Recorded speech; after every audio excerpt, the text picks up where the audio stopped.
is Michelle, and I am so glad that I get to hang out with you guys this morning, here and online. We're so glad that we get to have a way to be together near and far. So we're going to start our time together today with a song. I would love for you guys to join me, stand if you are able, and we will sing together.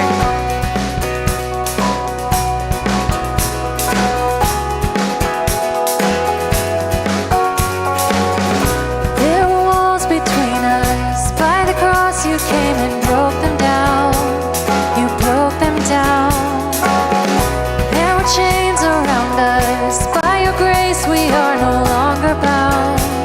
No longer bound. You called me out of the grave. You called me into the light. You called my name and then my heart came alive. Your love is greater. Your love is stronger. Your love awakens, awakens me. Your love is greater. Your love is stronger. Your love awakens, awakens, awakens me.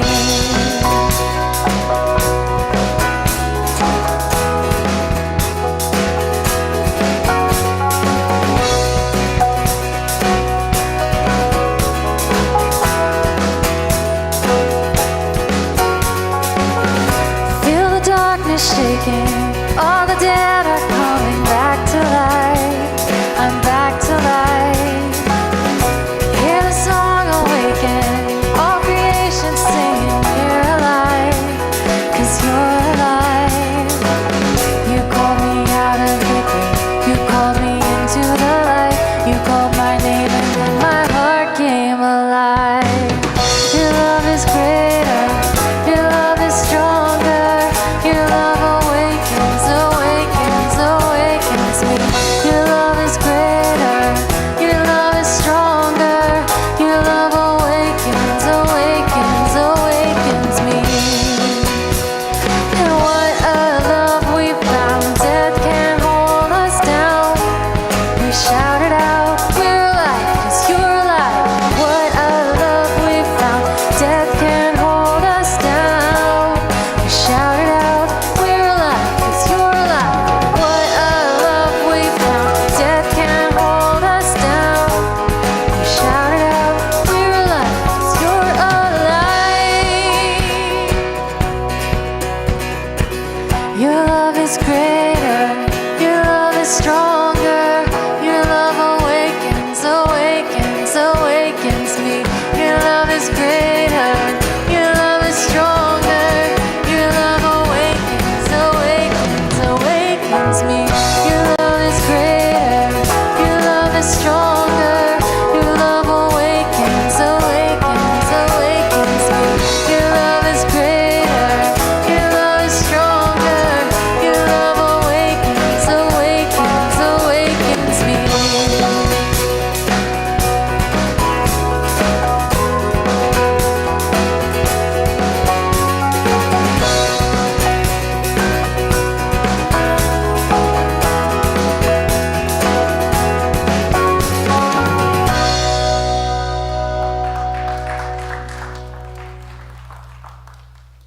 Hey, you can go ahead and grab a seat. My name is Jesse Kangas, and whether you're with us here today or whether you're with us online, just thank you for being here. If you are with us online, we'd love if you drop a comment. That way we know you're here with us today. Hey, here we have 3 easy ways to get involved. The first step is to come to an About class, and our next one will be in July, and you can register for that online. If you're new here, it's an opportunity for us to get to know you and you to get to know us. The second step is to get involved in a group. Now during summer, some groups take a pause, some groups keep meeting through, but if you're interested in a group, you can check out the website and get a little bit more information there. And the third step is to participate with your time and your resources. Now coming up this summer, we have some really fun events. The first thing on Father's Day. Father's Day is in 2 weeks, so you have plenty of time to go find an ugly tie that your dad will never wear. But we have a bacon bar. That will be before service on Father's Day. A bacon bar, if you don't know what that is, it's a bar of bacon. So there's a lot of bacon there. I would highly suggest you get here at least 5 minutes before service, maybe 10. Otherwise, I will eat all of your bacon. The next thing that we have coming up is Hodgepodge. Now, Hodgepodge is an elementary geared event. We have 3 weeks of that. You can register your children for 1 week, for 2 weeks, for all 3 weeks, but there is limited availability, so please make sure you sign up your kids quickly, as space is filling up fast for that. And the third thing, around this time each year, we have our elder affirmation. And if you'd like some information about the elders who we're affirming this year, their bios are on the event page. Now this Sunday, in baseball sometimes you have a pinch hitter. We have a pitch teacher today. You've seen him many times. He's my friend. And let's give Mr. Dan Diebel a warm Foundry welcome.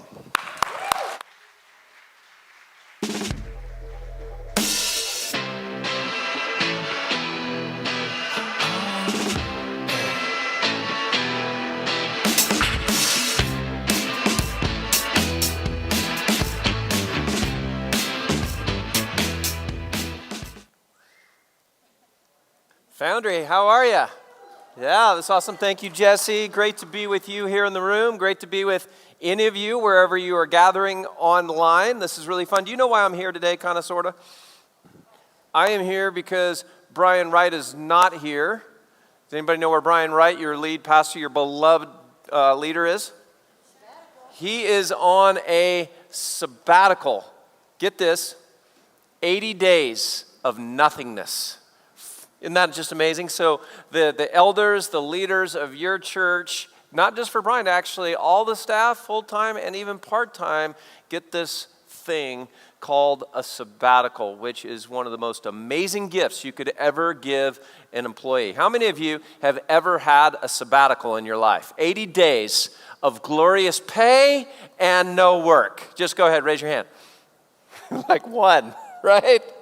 So here we are, we can actually, and I want us to celebrate the gift and the heart of the eldership and the leaders to know how to care for your people. If you want to pour and invest and receive great and beautiful overflow from a pastor, from the pastor's spouse, if you want their kids and the spouse to love the church, if you want to have a pastor who has perspective and vision and vitality in their work and in their dreaming, you got to do a sabbatical. And so celebrate that. I love that this is in the heart of you as a church. And it might just be this little part to you that kind of says this, must be nice, right? Must be nice. I think I could all of a sudden work in ministry, right? Not a bad gig. I don't get that at IBM. I don't get that at Cerner. I mean, actually, there are some very, I would call them cutting-edge, progressive, neo-ancient corporations and companies that have this vision, and I would just say, and so should they.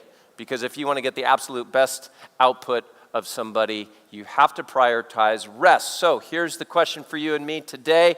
What about you and me in this rest? How come we don't get something like that? And the answer is, we do.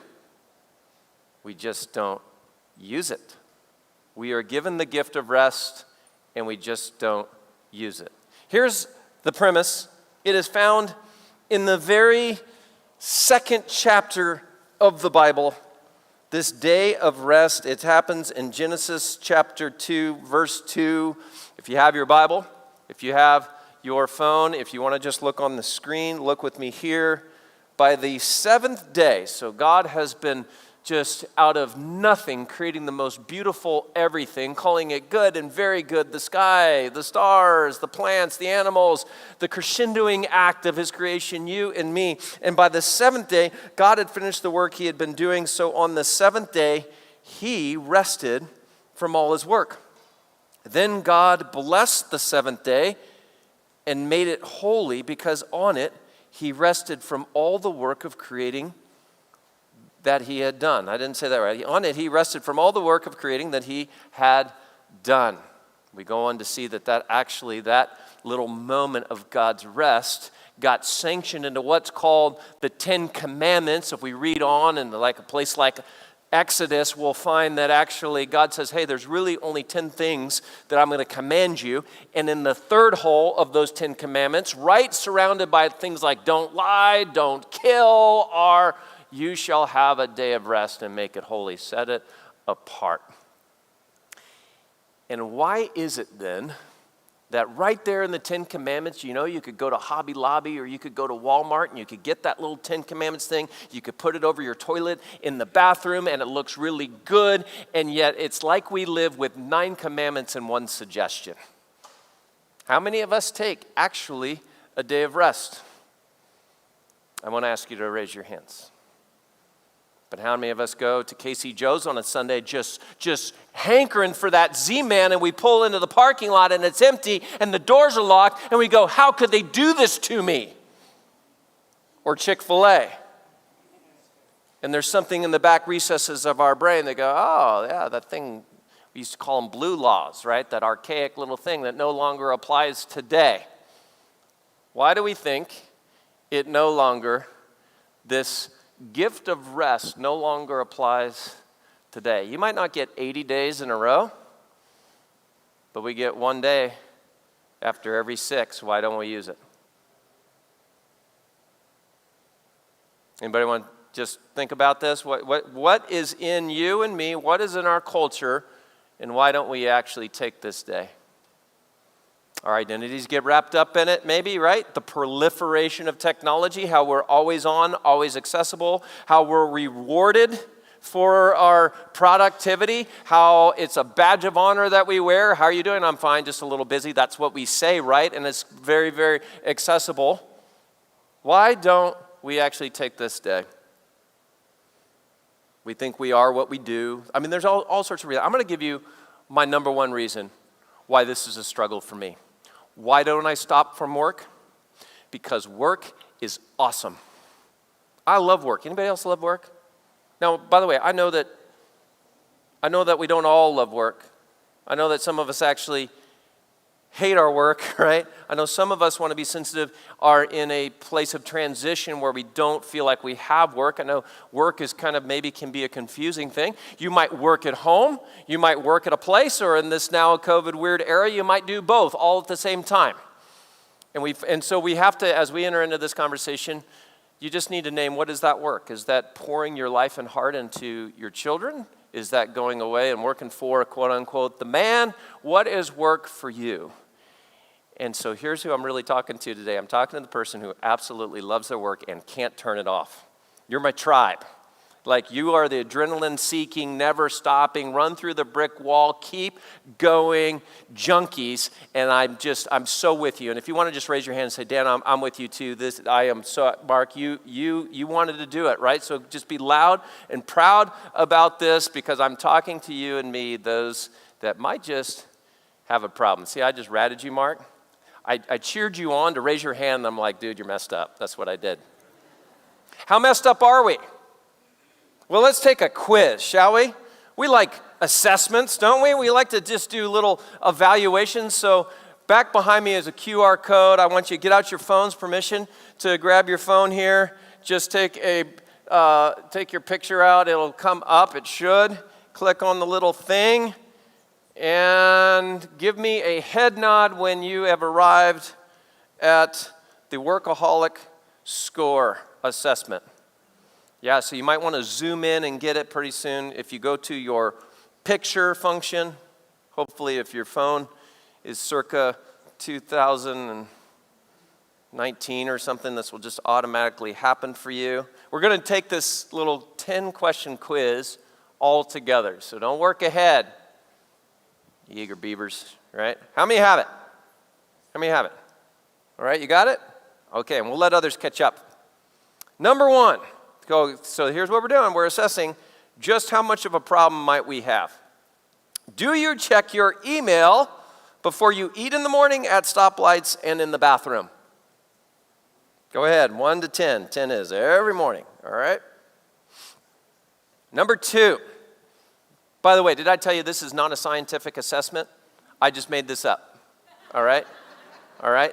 But I did sleep in a Holiday Inn Express and try to make it feel official. Do you create checklists at work that are almost impossible to complete? Or at home, right? And yep, I'm a 10. Have you put off seeing your doctor for health concerns because it will interfere with your work?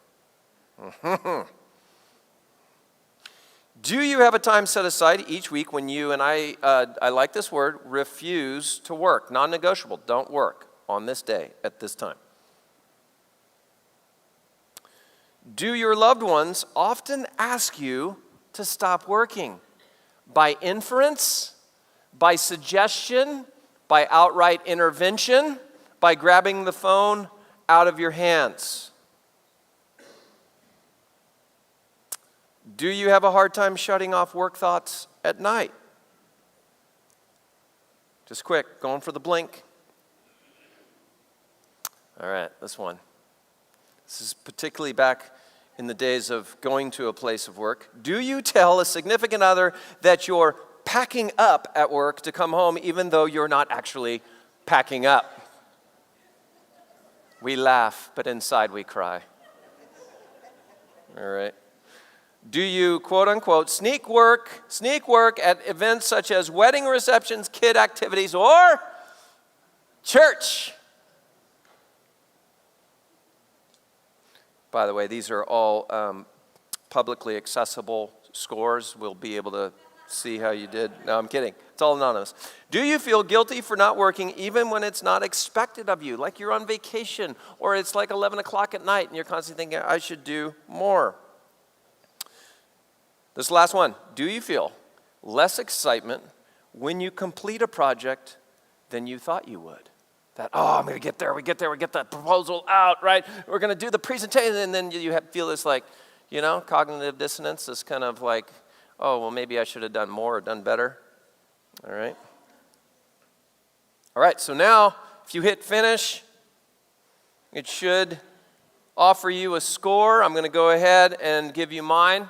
I am an 80. I'd be a lot higher if it weren't for one thing that I'm trying to practice, which we'll talk about today. But let's do a little diagnosis, shall we? If you scored 0 to 44, can we do this? Can you just raise your hand and this is all we're going to ask. 0 to 44, all right. That's impressive. Here's, again, remember, I designed this test. Here's what we call you. Lovable, okay, retired. Lovable slackers.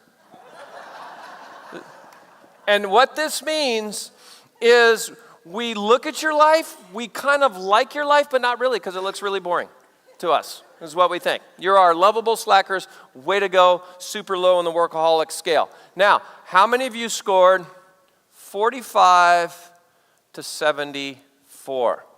All right? All right, 45 to 74. Here's what we call you. Decent human beings. Okay? Very decent. Very human. Right? Decent human beings. What this means is, in general, you have a high kind of capacity for relationship, the ability to practice presence, still be productive, right? And not compromise your integrity nor your health. Now, let's talk, not sure I want to ask for hands here, but remember, I'm here, I scored 80, but 75 to 89. You may have seen that you got an acronym, OHFD. Anybody want to just say this is the category you're in? Nobody? All right. Keep this anonymous. Obsessive hyperfunctioning disorder, right? Which means you run the risk of health effects, emotionally, physically, relational fissures within your relationship, and possibly compromising your integrity. Remember the whole I'm packing up, honey, but you're not really packing up thing. Now, if you are 90 to 100, I will not ask you to raise your hand, and we just did this, right? But actually, you are a wild, and I would just add a little R here, wild and raging workaholic, which means that it's highly possible that some of those most important things in your life have been compromised. And I think all of us would look at some of the different questions. I'm curious, not going to ask you out loud, but which of the questions maybe got you a little bit like, yeah, that's true. And yeah, man, I do lie awake at night, and sometimes the animals come rushing in and I can't quite turn it off. Or yeah, there's always one more thing on the to-do list. Or yeah, I'm on the phone and my kid is like, Dad, and you're like this, right? You're giving the finger as if anything that I'm doing here is more important than you. How many of us struggle and we find ourselves on this never-ending cycle, irritated, sometimes agitated, exhausted, and actually producing a lesser quality of work as a result. And it's impacting us on all sorts of levels. Harvard Business Review, in multiple different places, research and articles, but here's how they summarize it, that those with workaholic tendencies report health complaints and had increased risk for metabolic syndrome. They also reported a higher need for recovery, more sleep problems, more cynicism, more emotional exhaustion, and more depressive feelings than employees who merely worked long hours but did not have workaholic tendencies. They're even distinguishing between quantity of work put in with an actual obsessiveness about work. I think we can all relate on one level or not. By the way, this is not whether you're workaholic or not. This is why don't we actually take a day that's given to us as rest, that has been ordained since before the foundations of the world were, when the cement was still wet in the garden, if I could mix metaphors. Why don't we? Author Steve Poe would put it this way in his book, Creatures of Habit. No one wants to be known as an addict, but workaholism is different. It seems to be the most respectable sin in the Christian community. And you go, wow, that's a little harsh. Is it? We don't murder. We don't practice adultery. All the things in the other of the 10.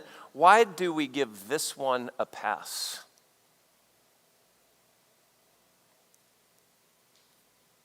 Well, I want to go a little bit even deeper. We don't do this just because of all the other things we mentioned. We don't do this because work is awesome and we gain a lot of satisfaction from it.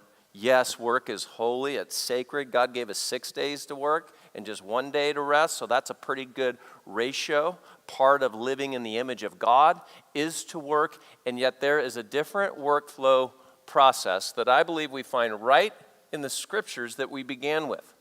So go back with me to Genesis chapter 2. And I think we're going to see a different workflow process for God than one that he designed for you and me. And see if we can draw a few observations there.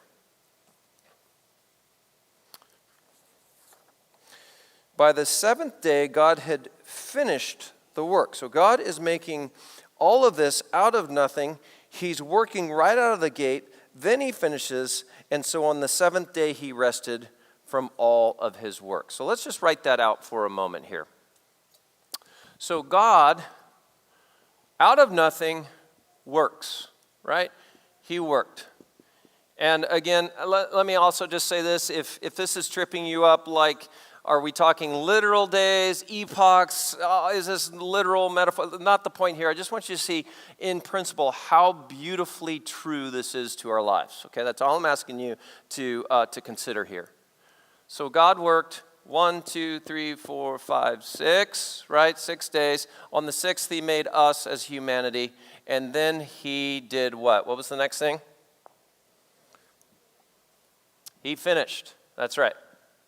So God finished, and then once he finished, he did what? He rested. That's right. Now, let's nuance this a little bit for you and for me. What if that is God's workflow process? This is how he worked, and then he finished, and then he rested, right? What is it for you and I? Well, if we were created on the sixth day and God ordained the seventh day as rest, our first full day as human beings starts where? In rest, right? And so our workflow process begins in rest, and then we do what? we work. And we work for 1, 2, 3, 4, 5, 6 days, and then we do what? Then we rest. Right. Now, what's the difference here between God's workflow process and our workflow process? The difference is we never finish. And when I saw that in the scriptures, just when I was looking at that, I just go, not fair, God. This is why I can't do it. I never finish, right? There's always more lawn to mow. There's always more dishes to do. You've ever just been at the sink and you're there and then all of a sudden it's all done and then someone brings that big greasy pan that you didn't see and they just kind of drop it in like, right? And then they walk away because there's always one more thing to do. You get the proposal done, they need revisions. You actually start a company, sell it off, and you have an exit. What do? You go enter again into some new endeavor for you and for me. We're never done. There's always more. And God designed it that way. God can finish. But Him knowing us how we are, He's like, you're never going to finish. You're never going to feel this side of heaven. You're never going to feel fully finished. So here's your workflow process. Number 1, rest is a given. It is not earned.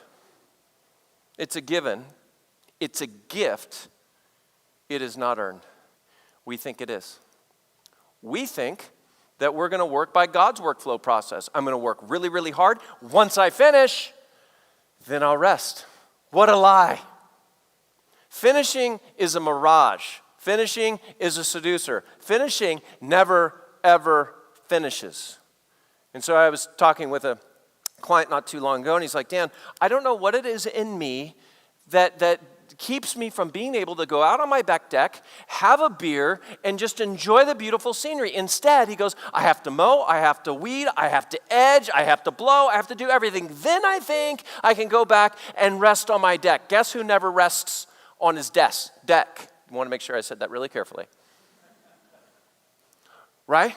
Because there's always one more thing to do. So God steps back and He goes, how will I give them this gift? If I make it like this, work till you finish, then you can rest. They'll never rest. They need rest. It's God's heart for you and for me to rest. So He makes it first, right out of the gate. It is a given to you and me. It is not earned. Number 2, God is the only finisher. And that word in the Hebrew and its correlation in the Greek, teleos, from which we get the word theological, which means kind of this big finishing, this grand finishing, right? It has this beautiful sense of like God finished the really big things. You and I might have a sense of finishing small things and moving right on to the next thing. But really, we continue to live the rat race. Ecclesiastes describes the rat race this way. Tell me if you can't relate to it. What do people get for all the toil and anxious striving with which they labor under the sun?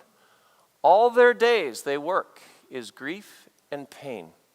Even at night, their minds do not rest. Can you relate with that? Whatever your work is?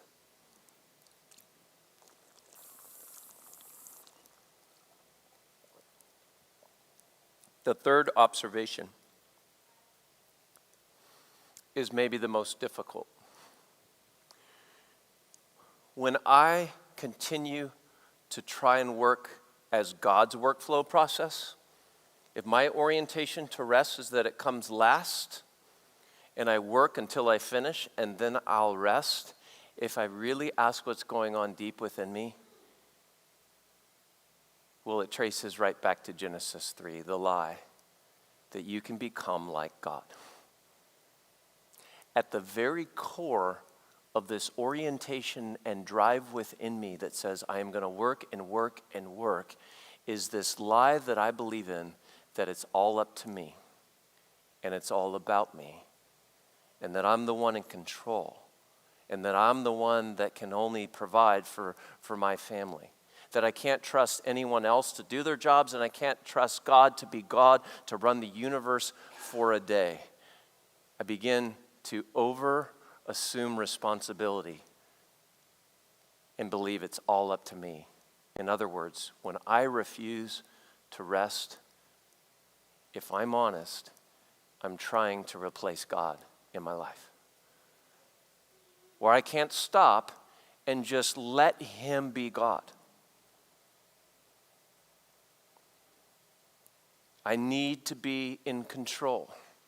I need to keep doing because it says something about me. In other words, at its very core, it's idolatrous. It's a form of self-idolatry. This never stopping. This constantly working.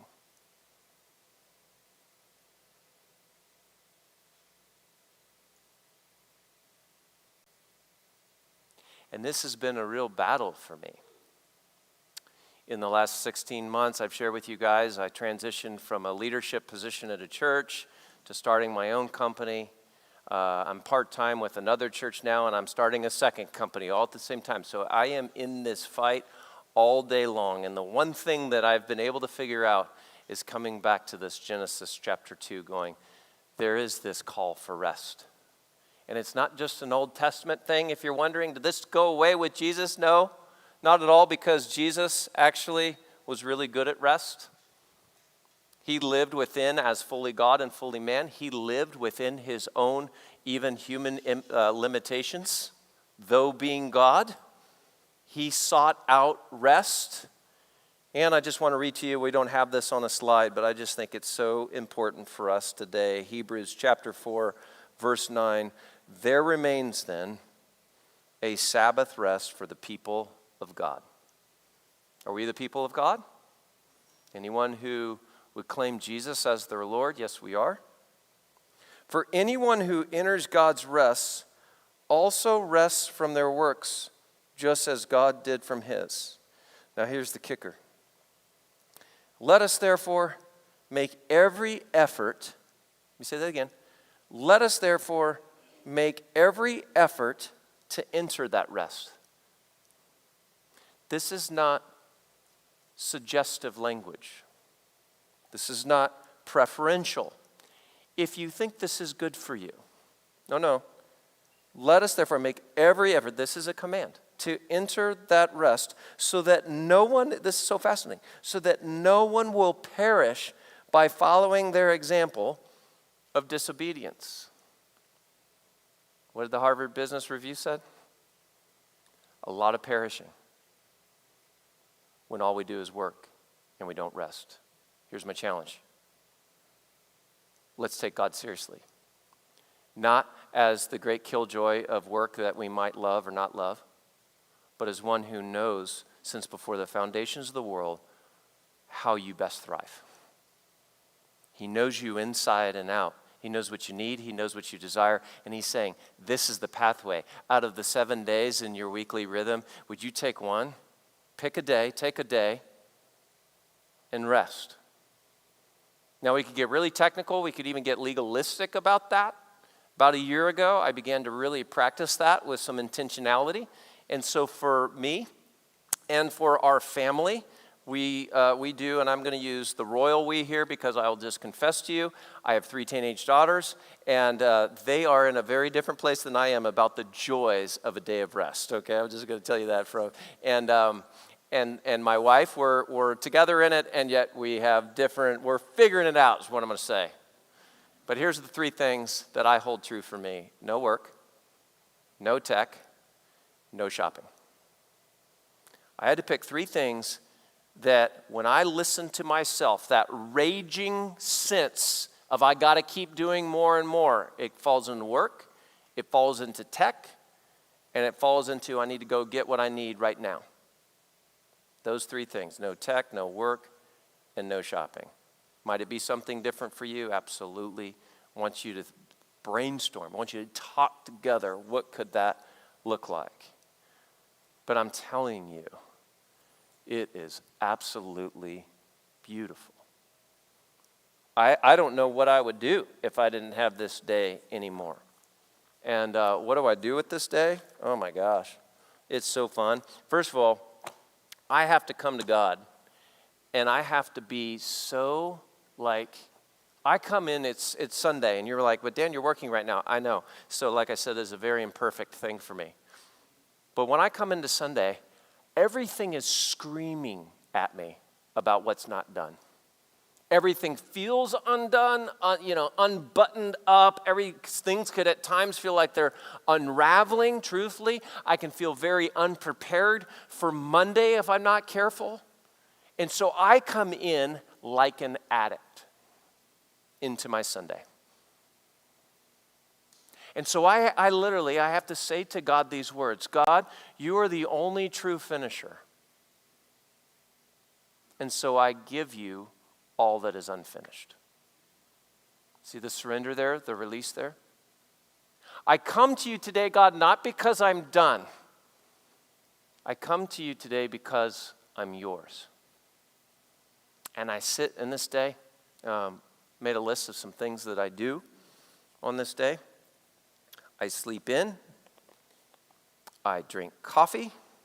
Literally, I wrote this down. I cook bacon. Why could I not have gotten Father's Day to come back and teach? I don't know. It's been so fun. I read a book, generally a fun one. I get one little newspaper, and that's the day that I read just something about a newspaper I love. I take a nap. I nap on one part of the couch. It's my spot. No one else can touch it. I'm never there hardly any other days of the week, but on that Sunday, I'm sorry, guys, that's my spot. I feel bored. By the way, boredom is totally underrated. My kids will say to me all the time, like, Dad, I'm bored. I'm like, awesome.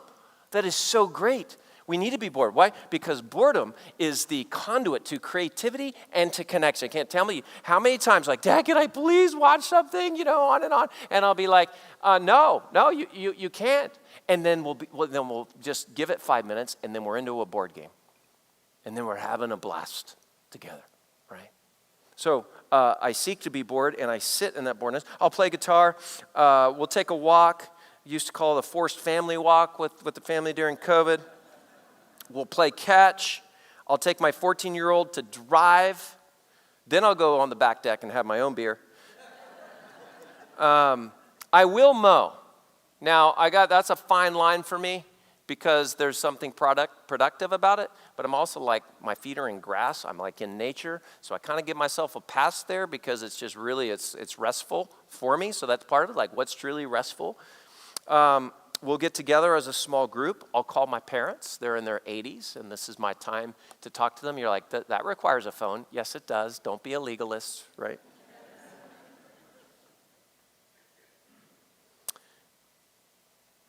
I'll go to bed early. I mean, there's just, and then I don't know what I'll do because I don't have a calendar, because I don't actually access my phone. If I do use a phone, I use my wife's phone. That's how we figure it out, right? And I've had clients reach out to me on Sunday, and they got ghosted till Monday. They're still my client. I've had friends reach out. Hey, do you want to do this? And I missed out. They're still my friends. There's something about completely unplugging, about saying to him, God, I come to you because you are the only true finisher, so I give you all that's unfinished. I come to you not because I'm done, but because I'm yours. And if I were to just kind of put together a sense of like, what over now, 14, 16 months, what are the benefits from this? Well, I'll just tell you, all of a sudden, I have a very healthy distance from all that felt so tyrannical, all the to-dos. I'll come back to them on Monday, I'm like, that's not so important, is it? I'll have a vision and a perspective on things that I didn't have before.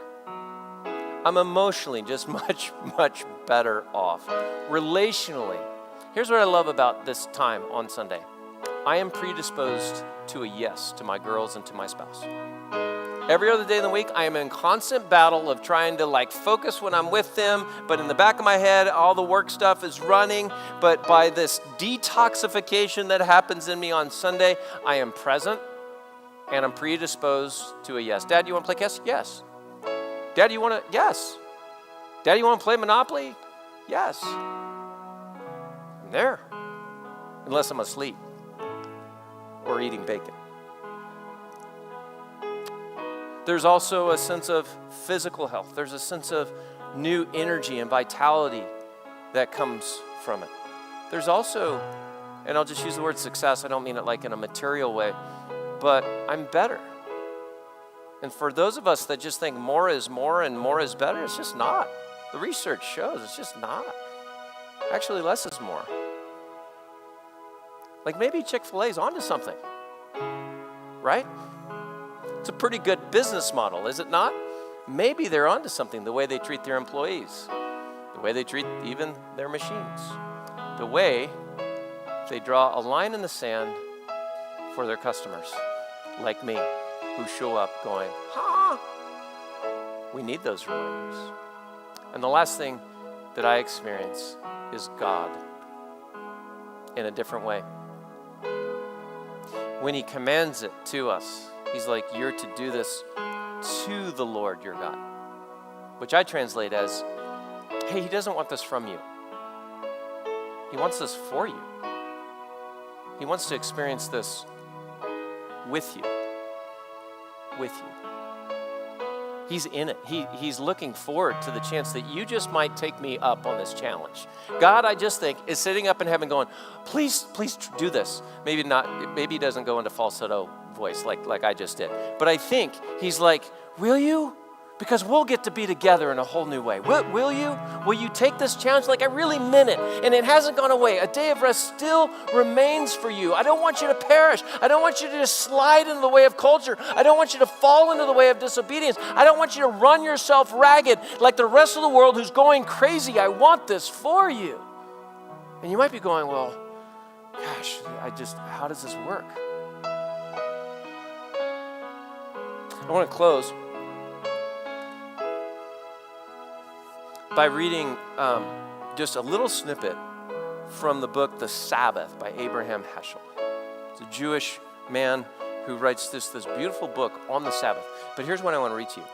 I want to read to you a part of the introduction or the foreword, which was written by his daughter, Sarah. Okay, because so here I am. I'm like Mr. Hardline guy on Sabbath with my girls. They roll their eyes and, all this stuff. They have a blast, and I'm like, see? They're like, no, Dad, we still didn't have fun. I'm like, no, you did. And you're going to tell me 20 years from now that you did. That's what I'm banking on. Banking on them when I write my book, they're going to write the foreword. Here's what she writes. And I want you just to get a sense of the feel. I want you just to ease into this idea. For them, Friday began at sundown in their Jewish culture. It began sundown and all day Saturday. And so they'd rush to make preparations. Do I have to work really hard to take my day of rest? I do. But here's what she writes. When my father raised his Kiddush cup on Friday evenings, closed his eyes, and chanted the prayer sanctifying the wine, I always felt a rush of emotion. As he chanted with an old sacred family melody, he blessed the wine and the Sabbath with his prayer. And I also felt he was blessing my life and that of everyone at the table. I treasured those moments. Friday evenings in my home were the climax of the week, as they are for every religious Jewish family. My mother and I kindled the lights for the Sabbath, and all of a sudden I felt transformed emotionally and even physically. After lighting the candles in the dining room, we would walk into the living room, which had windows overlooking the Hudson River, facing west, and we would marvel at the sunset that soon arrived. The sense of peace that came upon us as we kindled the lights was created, in part by the hectic tension of Fridays. Preparation for a holy day, my father often said, was as important as the day itself. During the busy mornings, my mother shopped for groceries, and in the afternoon, the atmosphere grew increasingly nervous as she cooked. My father came home from his office an hour or two before sunset to take care of his own preparations. And as the last minutes of the work week came close, both of my parents were in the kitchen, frantically trying to remember what they might have forgotten to prepare. Had the kettle boiled? Was a blech covering the stove? Was the oven turned on? Then suddenly, it was time. 20 minutes before sunset. Whatever hadn't been finished in the kitchen we simply left behind as we lit the candles and blessed the arrival of the Sabbath. My father writes, "The Sabbath comes like a caress, wiping away fear, sorrow, and somber memories." The day of rest remains. It's not a have to, it's a get to. So will you? Will you find that day that works? Will you create some non-negotiables that make space? Will you, and whatever it looks like for you, will you come to the living God and say, "God, you're the only true finisher. So I give you all that is unfinished. I come to you today, God, not because I'm done, but because I'm yours."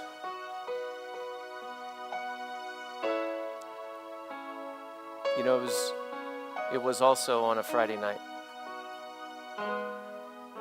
in which the Lord had a meal with his closest friends. It was called the Shabbat. It was also a festival called the Seder meal as well. But Jesus was with his closest friends. And as we take communion today, we remember his life being broken. Remember his blood being poured out on our behalf for the sins, past, present, and future, for you and for me, and for the sins of the world. Because guess what else is not earned? Salvation, rescue, eternity. Guess who else says it was finished? Our Lord on the cross. All the preparations had been made. He has set the table. And now we consider it 20 minutes before sunset. And so as you take and go to the table, and to those of you online, we're just going to encourage you, go and find elements and trust that Jesus will make them sacred for you. Cracker, bread, juice. And enter into even a moment of rest and maybe a commitment of saying, what will this look like for us, Lord? What will this look like for us? And so, Jesus, we ask your deep heart over us. We pray that you will surface all maybe the areas in our life where we need this. And will you convert that to us going, I want this for me, with others, and to you, O God. In the name of the Father, and the Son, and the Holy Spirit. Amen.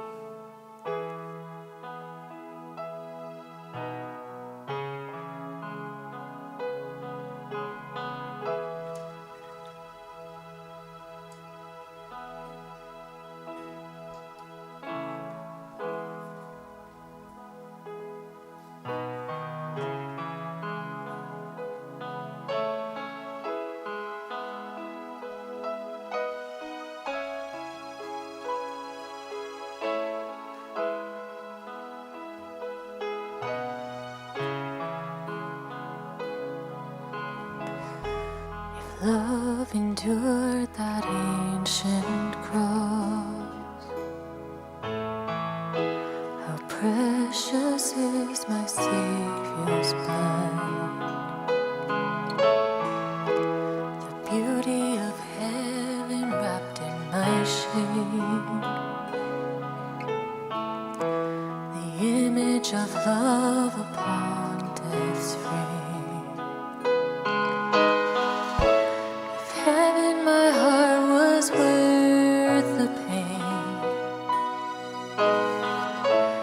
Joy could you see beyond the grave?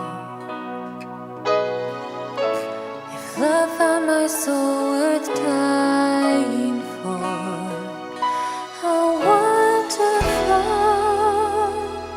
how glorious, my Savior's scars, victorious,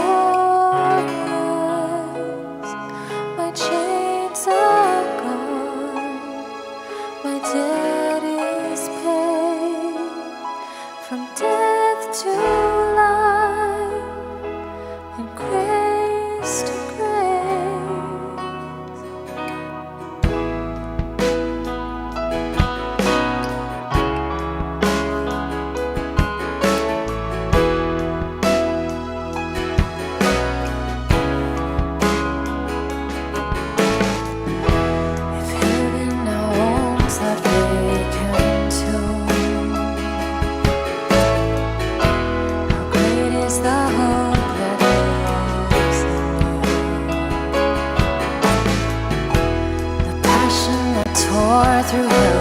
arrows, a promise that rolled back death and its stone. If freedom is worth the life you raise, oh, where is my sin? Where is my shame? If love made it all to have my heart, how wonderful, how glorious, my Savior's scars, victorious,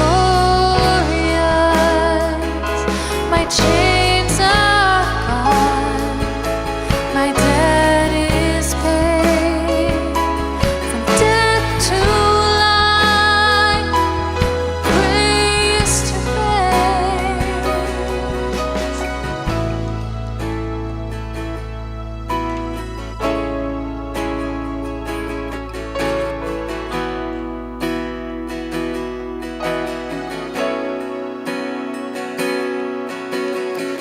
When I see that cross, I see freedom.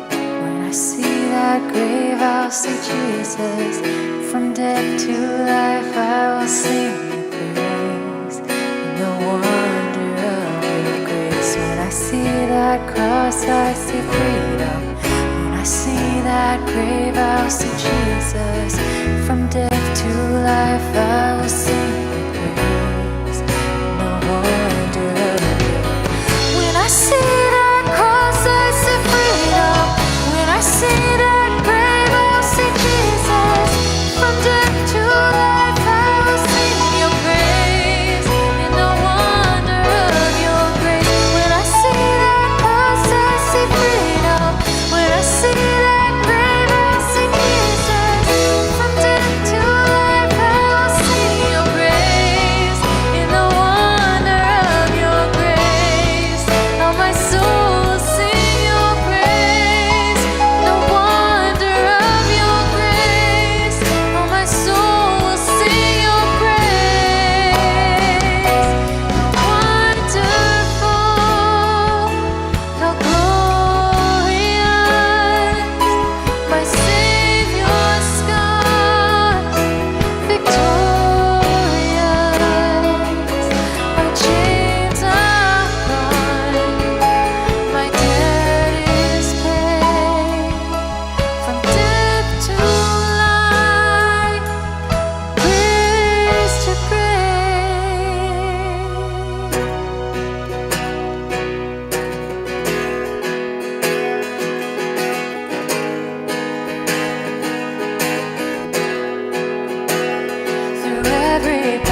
my fears and doubts, they can all come true because they can't stay long. And I believe that you are the way, the truth, the light. Oh, I believe you are the way, the truth, the light. Oh, I believe you are the way, the truth, the light. Oh, I believe you are the way, the truth, the light. I believe it's a new horizon, and I'm set on you. And you meet me here today with mercies that are new. All my fears and doubts, they can all come true because they can't stay long when I'm here with you. It's a new horizon, and I'm set on you. And you meet me here today with mercies that are new. All my fears and doubts, they can all come true because they can't stay long when I believe that you are the way, the truth, the light. Oh, I believe you are the way, the truth, the light. Oh, I believe you are. Guys, thanks so much for joining us this morning. I want to take a minute to remind you about our respace in the back. It's if you something kind of came up and you want to talk about it a little bit more or have someone pray with you, you're welcome to go back there. Otherwise, we end every service with our 5-minute rule, which gives you an excellent opportunity to get to know someone near you better than you did when you walked in. So give them a compliment or a big smile and get to know each other. Thanks, guys.